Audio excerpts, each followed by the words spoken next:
प्रभात बच्चों, मैं आपकी सामाजिक ज्ञान की अध्यापिका और आज हम सामाजिक ज्ञान का पाठ 16 शुरू करने जा रहे हैं। इसका शीर्षक है जिले का शासन प्रबंधन। तो चलिए शुरू करते हैं। पाठ 16 जिले का शासन प्रबंधन। चलो अब हम पाठ को शुरू करते हुए पढ़ते हैं।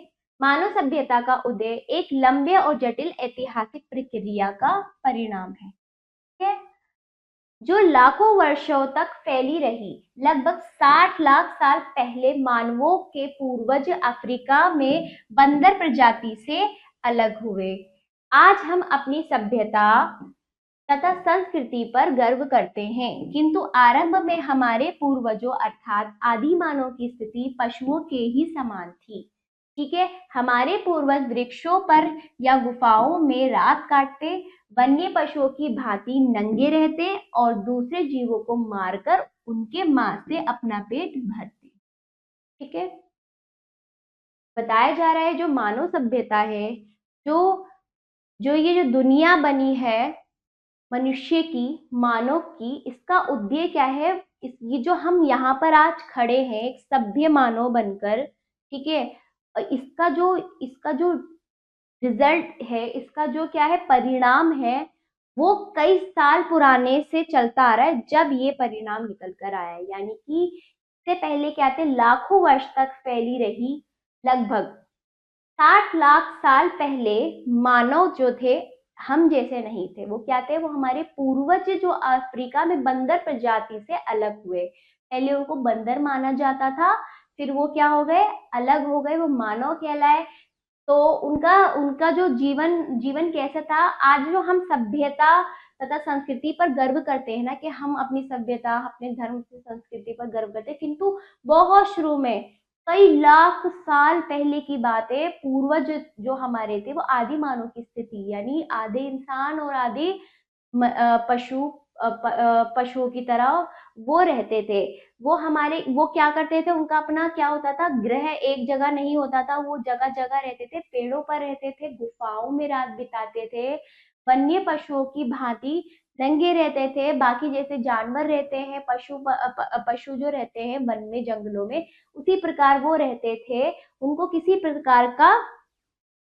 किसी चीज का ज्ञान नहीं था। ठीक है, वो तो धीरे धीरे जो चीजें चलती आई, अब आकर उसका परिणाम, मतलब आज जो हम इतने सभ्य व्यक्ति बन के यहाँ पर खड़े हैं बच्चों, ये उस समय से लेके अब तक का परिणाम है। परंतु हम शुरू में ऐसे नहीं थे, हमारे पूर्वज ऐसे नहीं थे।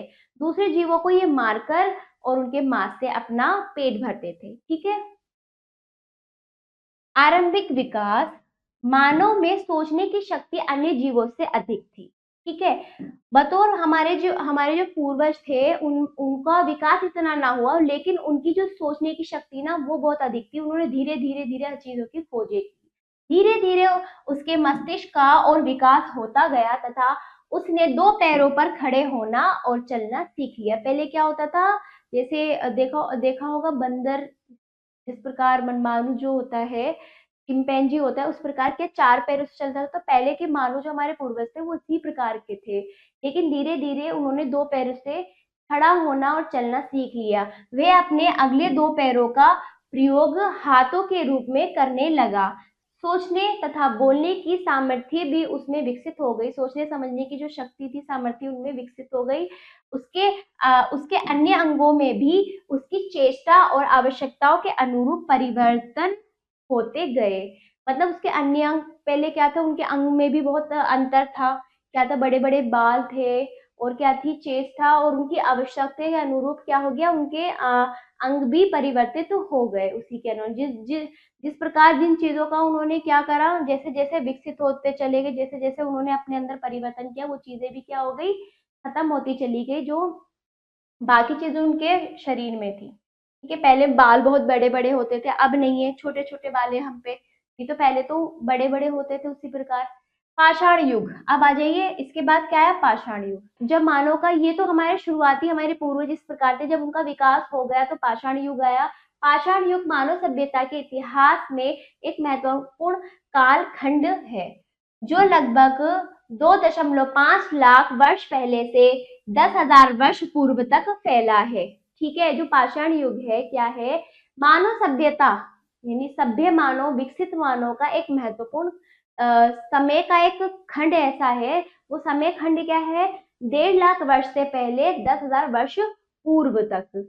ठीक है। इस युग में मानव ने शिकार करने तथा मांस को काटने के लिए पत्थरों के हथियारों को बनाना तथा उनका प्रयोग करना सीख लिया था। अध्ययन की सुविधा के लिए पाषाण को 2 भागों में विभाजित किया गया है। ठीक है। इसमें क्या करा उन्होंने, पत्थर से क्या मांस को काटना सीख लिया, हथियार बना लिया पत्थर से। ठीक है। इसी प्रकार क्या है, पाषाण युग को 2 भागों में बांटा गया है। पहला पूर्व पाषाण काल। पूर्व पाषाण युग में मानव काला, छोटे कद का तथा घने बालों वाला एक पशु की ही भांति था। वह अपना पेट भरने के लिए कच्चा मांस तथा कंदमूल, फल आदि प्रयोग करता था। पेड़ों की छाल और पशुओं की खाल से ढककर अपने शरीर की मौसम की कठोरता से रक्षा करता था। रात्रि विश्राम वे गुफा में अथवा पेड़ों पर छिपकर करता था। पहले वे दिन भर शिकार की तलाश में अकेला इधर उधर भटकता था, किंतु बाद में वह नदियों के किनारे सघन वनों में झुंड बनाकर रहने लगा। मतलब पहले क्या, वो अकेला ही इधर उधर भटकता रहा, फिर वो नदी के किनारे में सब एक झुंड में, मतलब अपने एक ग्रुप में वो वनों में रहने लगा। नदियों के किनारे उसे पीने को पानी तथा आए जानवर शिकार के लिए आसानी से मिल जाते थे। इस समय वह शिकार के लिए भद्दे तथा खुरदुरे पत्थर के हथियारों का प्रयोग करता था। इस समय वह शवों को, चील कौवों को खाने के लिए खुला छोड़ देता था। यहाँ पर क्या हुआ कि हमारे पाषाण काल को 2 भागों में बांटा गया है। शुरुआती जो है पूर्व पाषाण काल, तो वही थे पूर्वज थोड़े हमारे, जिस प्रकार हमने पढ़ा था बिल्कुल शुरू में, तो असर यहाँ पर भी पढ़ा होगा क्योंकि एक समय दूसरे समय से जुड़ा हुआ है। तो क्या था, काला था, छोटे कद का, घने बाल थे। ठीक है। और पेट भरने के लिए वो कच्चा मांस खाते थे, कंदमूल, फल ये खाते थे। ठीक है। पेड़ों की छाल और पशुओं की खाल से वो शरीर को मौसम की कठोरता से रक्षा करते थे। पहले तो शुरू में क्या थे, जब उनकी उत्पत्ति हुई तब वो कैसे थे, बिना कपड़ों के। लेकिन यहाँ पर आके वो पेड़ों की छाल से, पत्तों से अपना शरीर ढकने और मौसम जैसे ठंड से बचने की कठोरता से अपनी शरीर मौसम की कठोरता से बचने के लिए अपने शरीर की रक्षा करते थे। रात्रि विश्राम जो गुफाओं में पेड़ों पर करते थे, छिपकर रहते थे। और ठीक है, दिन भर वो पहले शिकार करते थे, अकेले इधर भटकते रहते थे। बाद में वो नदी के किनारे रहने लगे क्योंकि उनको एक चीज समझ आ गई कि हमें वहां पर पानी मिलेगा, और जब पानी मिलेगा तो वहां पे हमें खाने को क्या मिलेंगे, पशु भी मिलेंगे, है ना। तो क्या होगा, वहां पे मछलियां सब होती है नदी के किनारे। क्यों, आपने देखा होगा जो भी सभ्यता होती है वो नदी के किनारे ही होती है, क्योंकि वहां पे हमें खेती करने के लिए, बोने के लिए, पीने के लिए, खाने के लिए पानी की आवश्यकता होती है, जो वहां पर होता है। तो अधिकतर सब इनको समझ आ गया, तो ये नदी के किनारे बसने लगे। ठीक है। और अपने झुंड में रहने लगे। पहले अकेले रहते थे, अब क्या झुंड में रहने लगे। ठीक है। इनको शिकार भी यहाँ आसानी से मिल जाता था। ठीक है। फिर ये क्या, उन्होंने खुरदुरे, खुरदुरे मतलब ऐसे ही बिना बिना तेज धार के मतलब खुरदुरे नॉर्मल से वो क्या पत्थर के हथियार बनाने लगे। ठीक है। और फिर वो जो अपना बचा हुआ खाना होता था वो चील कौवों के लिए भी खुला छोड़ देते थे कि वो भी आकर खाएं। ठीक है। इस प्रकार ये रहा पत्थर, ये इस तरह से गुफा में रहते थे। और आगे बढ़ते हैं। 2 पत्थरों को आपस में टकराने से उत्पन्न चिंगारी से आग का आविष्कार हुआ। ये देखिए, आपस से टकराने से एक चिंगारी उठी, फिर उससे लकड़ी जला दी, क्योंकि पहले कोई माचिस, तेल, पेट्रोल ये सब नहीं था, है ना। ये शुरुआती दौर था। यह आविष्कार मानव सभ्यता की प्रथम सफलता थी। ये सबसे पहली सफलता थी, आग का आविष्कार, है ना। पूर्व पाषाण काल में हुआ था। आग का आविष्कार हो जाने से वह अब मांस को कच्चा खाने के बजाय भूनकर खाने लगा। अपने शरीर की सर्दी से रक्षा करने के लिए भी मानव को आग का प्रयोग आरंभ कर दिया। ठीक है। उसने जानवरों से अपनी रक्षा के लिए भी अग्नि का प्रयोग करना सीख लिया, क्योंकि जंगली जानवर आग को देखकर भाग जाते थे। तो समझ लो, जंगल में रहते थे ये जंगली जानवर से इनको बचाव भी चाहिए था, तो ये समझ जाते थे कि आग से जंगली जानवर भाग जाएंगे। तो सबसे बड़ा आविष्कार जो था सफलता का, इनका आग का आविष्कार था। जो ये पहले कच्चा मांस खाते तो ये क्या करे, भून के खाने लगे मांस को आग में, क्योंकि आग का आविष्कार धीरे धीरे, कुछ भी चीज नहीं थी बच्चों, सब कुछ जीरो था। धीरे धीरे जैसे जैसे मानव ने अपना अपनी समझदारी से काम लिया, धीरे धीरे चीजें बढ़ती चली, धीरे धीरे चीजें समझ आती चली गई, है ना। जैसे आजकल हमें इतनी सुख सुविधाएं थी, पहले ये सुख सुविधाएं नहीं थी।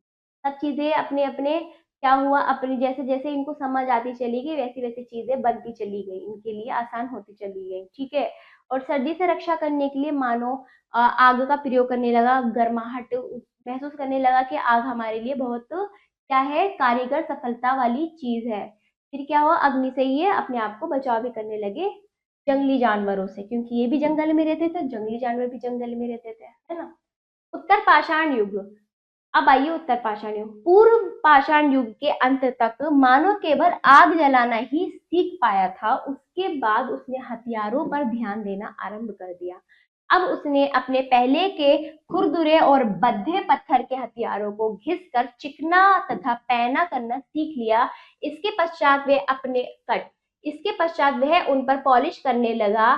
धनुष बाण बनाना भी वह इस समय सीख चुका था। पहले तो खुरदुरे पत्थर थे, अब तेज धार के अच्छे, है ना, नुकीले पैने चिकने हथियार इसने किसमें बनाया, उत्तर पाषाण काल में। और भी उन चीजों को में सुधार किया, जो चीजें उसने बना ली उनमें आकर यहाँ पर सुधार कर लिया, ठीक है। और उनपे पॉलिश भी करते थे।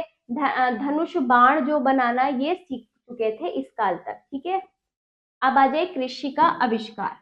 शिकार करने के साथ साथ मानव ने अपने लिए उपयोगी गाय, भेड़, बकरी और कुत्ते आदि पशुओं को पालना शुरू कर दिया।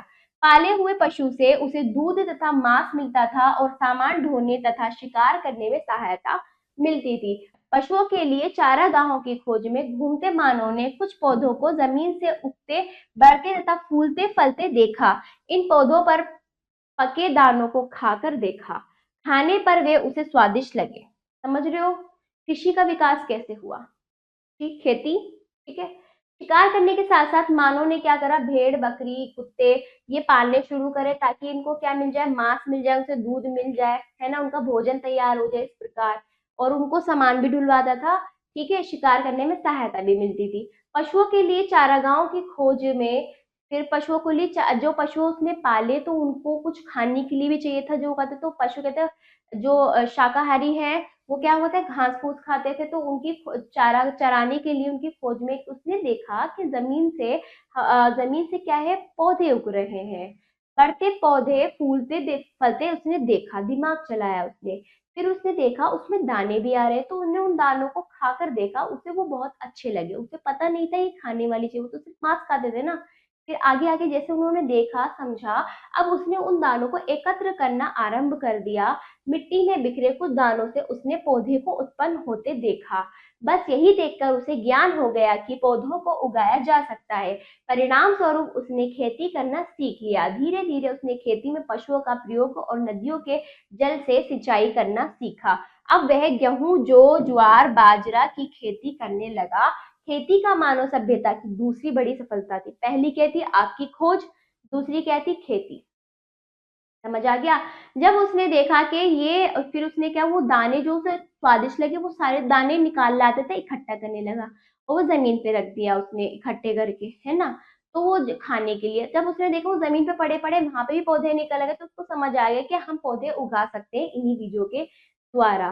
फिर उसको समझ आ गई ये बात, फिर उसने क्या, पौधे उगाने शुरू कर दिए। उसने खेती करना इस प्रकार शुरू किया, पशुओं का प्रयोग किया, नदी के पानी से क्या सिंचाई करना सीख लिया। और कौन सी फसल, गेहूं, जौ, ज्वार, बाजरा, बोलिए, गेहूं, जौ, ज्वार, बाजरा की खेती वह करने लगा। खेती मानव सभ्यता की दूसरी बड़ी सफलता थी। अब बची गांवों की रचना। खेती लोगों को मिलजुल कर रहना सिखा दिया। खेती खेती लोगों को मिलजुल कर रहना सिखा दिया, जिससे पहले परिवार की तथा कालांतर में गांवों की रचना हुई। उस समय का मानव अपने खेतों के पास ही घर बना रहने लगा, ठीक है। अब गांव में आवश्यकता अनुसार लकड़ी से हल बनाना, नाव बनाना, टोकरी बनाना तथा मिट्टी के बर्तन बनाना आदि अनेक धंधे भी चलाए जाने लगे। समझ रहे हो गांव की रचना कैसे हुई, जब खेती करने लगे तो खेती केवल एक व्यक्ति नहीं कर सकता था, काफी लोगों की हमें आवश्यकता होती, तो इनमें क्या हुआ, आपस में मिलजुल प्रकार काम के जरिए आपस में वो मिलजुल कर रहने लगे, परिवार बनने लगा, गांवों की रचना होने लगी। इस प्रकार परिवार से गांव बनने लगे। ठीक है, खेतों के पास वो लोग घर बना के रहने लगे। ठीक है, फिर उन्होंने क्या सीखा, हल बनाना, नावे बनाना, टोकरी बनाना, मिट्टी के बर्तन बनाना आदि उन्होंने धंधे शुरू कर दिए सबके। ठीक है, पहिए का आविष्कार आ जाइए। मानव को अब खेती में सामान ढोने की आवश्यकता अनुभव होने लगी। इसके लिए उसने बिना पहिए की स्लेज गाड़ी का निर्माण किया, जिसको वह या तो स्वयं खींचता था या अपने पालतू पशुओं से खिंचवाता था। अब उसने लकड़ी के गोल लट्ठे को आसानी से लुढ़कते देखा।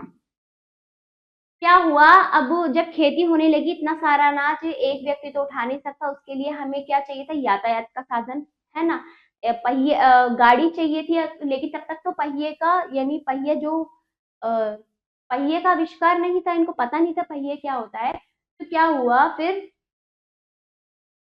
वो क्या स्लेज स्लेज गाड़ी वो बनाता था, या तो वो खुद खींचता था या वो अपने पालतू पशुओं से खिंचवाता था। अब उसने लकड़ी के गोल लट्ठे को, वो बैठा हुआ था तो उसने उसने देखा कि एक लकड़ी का गोल लट्ठा, लकड़ी का जो लट्ठा होता है वो गोल लट्ठा लुढ़कता हुआ जा रहा था। उसका दिमाग चल गया, मानव का दिमाग चल गया, अरे हाँ, इससे तो हम पहिया बना सकते हैं। फिर क्या करा, उसने अपने मस्तिष्क का प्रयोग किया, निर्माण कर दिया पहिए का। उसने लकड़ी के गोल लट्ठे को काट कर पहिए का आविष्कार कर दिया और निरंतर उसमें सुधार करता गया। अब धीरे धीरे उसमें क्या हो गया, चीजें चीजें और अच्छी होती चली गई। ठीक है, ये देखिए, ये आगे की बात है। पहिए के आविष्कार से मानव जीवन में क्रांति आ गई। मानव ने अब पहिए वाली गाड़ी बना ली। ठीक है, कौन सी वाली गाड़ी बना ली, पहिए वाली। मिट्टी के बर्तन बनाने के लिए कुम्हार ने पहिए का चाक के रूप में प्रयोग किया। ये देखिए, मिट्टी के बर्तन बनाने वाला कुम्हार गाड़ी बना ली, फिर क्या करा उन्होंने, अरे उसी पहिए से मिट्टी के बर्तन बनाना भी उसने सीख लिया। ठीक है, धीरे धीरे पहिए का प्रयोग कई कार्यों में किया जाने लगा, कई कामों में किया जाने लगा, जैसे घोड़े से खींचे जाने वाले रथों, कुएं से पानी निकालने के लिए घिरनी, है ना, घिरनी जो होती है कुएं से पानी निकालने रस्सी डाल के, वो जो गोल गोल होती है उसे घिरनी कहते हैं। पंचक्कियों, सूत काटने के लिए चरखों तथा यातायात के अनेक साधनों का निर्माण। इसी क्रम में कालांतर में मशीनों तथा रेलगाड़ियों का आविष्कार हो गया। फिर क्या आविष्कार हुआ, फिर क्या हुआ, धीरे धीरे धीरे ये चीजें बढ़ती चली गई, घिरनी, पंचक्कियां, सूत काटने वाला चरखा, यातायात के साधन और भी बनते चले गए। इसी क्रम में चीजें बहुत अच्छी होती चली गई और क्या हुआ, विकास बढ़ता चला गया। ठीक है बच्चों, आज का संपूर्ण औद्योगिक और मशीन तंत्र पहिए पर ही आधारित है। पहिए का आविष्कार मानव सभ्यता के विकास में तीसरी बड़ी सफलता थी। पहली थी बच्चों आपका आविष्कार, दूसरी थी कृषि, तीसरी क्या है, पहिए। तीसरी क्या है, पहिए। तो इस प्रकार ये विकास इस उस समय से इस समय तक लाखों वर्षों से चलता आ रहा है। जो आज हम यहाँ खड़े हैं, इसका जो परिणाम है तब से लेकर अब तक का है। ठीक है, महत्वपूर्ण बिंदु देख लीजिए। मानव सभ्यता के उदय में कई आविष्कार हुए जिन्होंने मानव की दिन प्रतिदिन की प्रक्रिया को गति प्रदान की तथा मानव सभ्यता के विकास में महत्वपूर्ण परिवर्तन लाए। यह काल मानव सभ्यता के उदय के साथ साथ आज के वैज्ञानिक युग के उदय का भी काल है। ठीक है, आज आगे आ जाइए। पहला, सही विकल्प पर सही का चिन्ह लगाइए। पहला, आरंभ में हमारे पूर्वजों की स्थिति डैश के समान थी, किसी पशुओं के समान। दूसरा, पूर्व पाषाण युग में मानव डैश वाला एक पशु समान होता था, छोटा, काला, लंबे बालों वाला। ठीक है। तीसरा, पाषाण युग में मानव डैश से ढककर अपने शरीर की रक्षा करता था, किससे, पेड़ों की पत्ती, पेड़ों की छाल तथा पशुओं की खाल। तो आएगा आपका पेड़ों की, ये तीसरा नंबर पे आएगा, पेड़ों की छाल तथा पशुओं की खाल। ठीक है, तो पेड़ों की छाल तथा पशुओं की खाल। चौथा देखिए, डैश के आविष्कार से मानव जीवन में क्रांति आ गई। क्या आ गई, पहिए के आविष्कार से। ठीक है बच्चों, अब आ जाइए दूसरा अभ्यास, रिक्त स्थानों की पूर्ति कीजिए। पहला, रात्रि विश्राम मानव गुफाओं में अथवा डैश में छिपकर करता था, पेड़ों पर। रात्रि विश्राम मानव गुफाओं में अथवा पेड़ों पर छिपकर करता था। दूसरा देखिए, डैश का आविष्कार मानव सभ्यता की प्रथम सफलता थी, किसकी, अग्नि का आविष्कार। तीसरा देखिए, मानव ने जानवरों से अपनी रक्षा के लिए डैश का प्रयोग करना सीख लिया। पहिए को आविष्कार हो जाने के बाद मानव मांस को भूनकर खाने लगा? नहीं, आग का आविष्कार होने के बाद, आग का आविष्कार होने के बाद भूनकर खाने लगा था। दूसरा, आदि मानव रात्रि विश्राम गुफाओं में अथवा पेड़ों में छिपकर करता था? सही। तीसरा देखिए, गा दो पत्थरों को आपस में टकराने से उत्पन्न चिंगारी से आग का आविष्कार नहीं हुआ? गलत। आदि मानव धनुष बाण बनाना भी इस समय सीख चुका था। ठीक है, गलत। आगे चौथा अभ्यास देखिए, निम्नलिखित प्रश्नों के उत्तर दीजिए। पहला, पाषाण युग किसे कहा जाता है? दूसरा, मानव नदियों के किनारे झुंड बनाकर क्यों रहने लगा? तीसरा, उत्तर पाषाण काल की उपलब्धियों के बारे में लिखिए। चौथा, आदि मानव ने खेती करना किस प्रकार सीखा? पांचवा, पहिए के आविष्कार से मानव जीवन में क्या क्रांति आई? इन सभी प्रश्नों का उत्तर आप अपनी अभ्यास पुस्तिका में स्वयं दीजिएगा अपने शब्दों में, जैसे कि मैंने आपको पाठ समझाया बच्चों। बाकी कार्य आपको ये सारा स्वयं ही करना है। ठीक है, आशा करती हूँ बच्चों आपको ये पाठ समझ आया होगा। अभ्यास कार्य आप अपनी अभ्यास पुस्तिका में जरूर कीजिएगा। और ये पुस्तक आपकी यहीं पर समाप्त होती है। और अब मैं चलती हूँ बच्चों, धन्यवाद।